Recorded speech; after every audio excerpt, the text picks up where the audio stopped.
Oke teman-teman, di episode ini lanjutannya kita akan membahas tentang keris Bali dan Lombok. Keris Bali dan Lombok itu tebak tanda lihat dari jauh. Keris Bali dan Lombok juga mempunyai keunikan tersendiri dan punya ciri khas sendiri. Apalagi yang Bali. Oke, kita akan bahas itu ya teman-teman. Saya bacakan aja. Masyarakat Bali mendudukkan keris sebagai benda yang diluhurkan dan menjadi salah satu sarana mencapai keseimbangan kehidupan. Keris lekat dalam setiap sendi adat budaya mereka dari lahir hingga meninggal dunia. Keris senantiasa dihadirkan dalam upacara dewa yatnya, buta yatnya, manusia jatnya, pizza zatnya, dan resi yatnya. Keris di Bali populer disebut kadutan, seselet, dan duwung. Keris diupacarai setiap 210 hari. Pada hari Tumpek Sabtu Wuku Landep penanggalan Bali yang dikenal dengan upacara tumpuk landep. Sementara itu budaya keris Lombok berasal dari pertemuan budaya keris Jawa, budaya keris Bali, dan budaya keris Sumbawa yang berakal dari budaya keris Bugis Makassar. Keris Lombok merupakan manifestasi pertemuan konsep budaya yang berakal dari agama Hindu dengan konsep budaya yang berakal dari agama Islam. Pengaruh budaya keris Jawa tampak pada bangun bilah, teknologi penciptaan, dan pengistilahan. Sementara pengaruh budaya keris Bali tampak pada tipologi bentuk bilah, dapur, ukuran bentuk warangga, hulu, tata cara mengenakan keris. Sedangkan pengaruh budaya keris Sumbawa pada detail rincikan serta hulu dan warangka yang mengacu pada budaya keris Bugis Makassar, yaitu ulu tatau, ulu manu, dan warangka pinisi. Pada perkembangan budaya keris di Lombok melahirkan keris khas dari adat budaya masyarakat setempat yang disebut sebagai keris Sasak Lombok.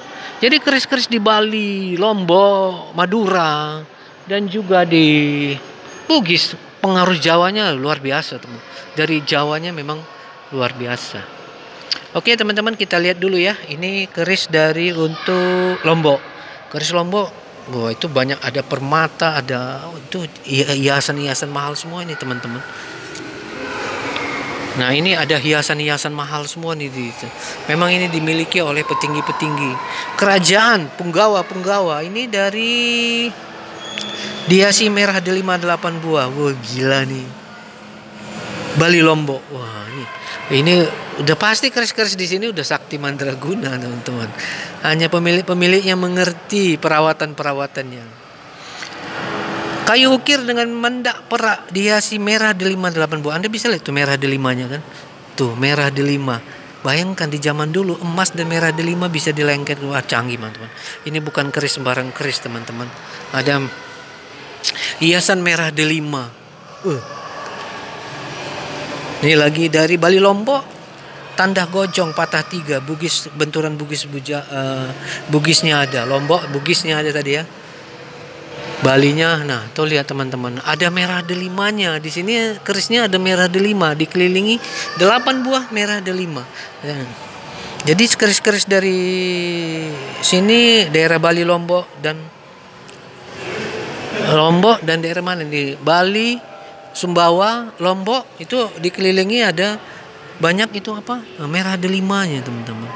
Wah gila nih.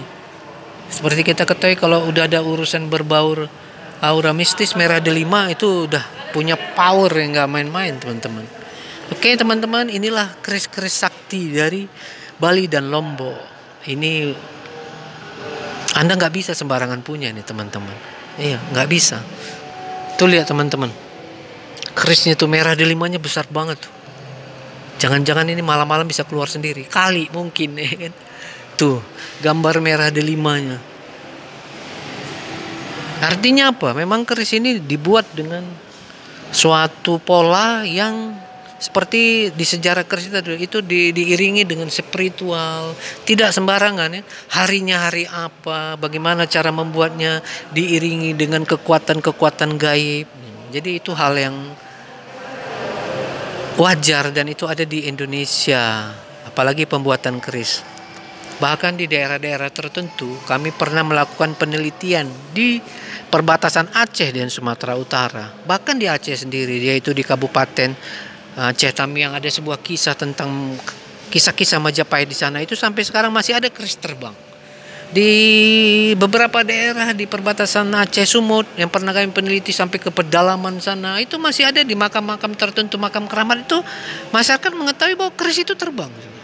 Bayangkan, saya teringat itu karena saya tadi melihat merah delima. Anda kalau bisa ngelihat di episode kami di Misteri Sumatera, khususnya tentang makam-makam keramat, 44 makam keramat Aru Besitang, bahkan di tempat kisah tewasnya Mahapati Gajah Mada di Aceh, itu keris itu terbang, teman-teman.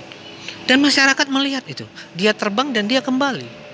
Dan itu tidak bisa disentuh, teman-teman. Saya teringat karena saya ngelihat merah delima ini, karena di sana juga ada pola keris itu kalau mau keluar dari makam-makam tertentu, makam-makam tua daerah itu, dia ada merah delimanya. Makanya saya bilang tadi luar biasa. Karena di dalam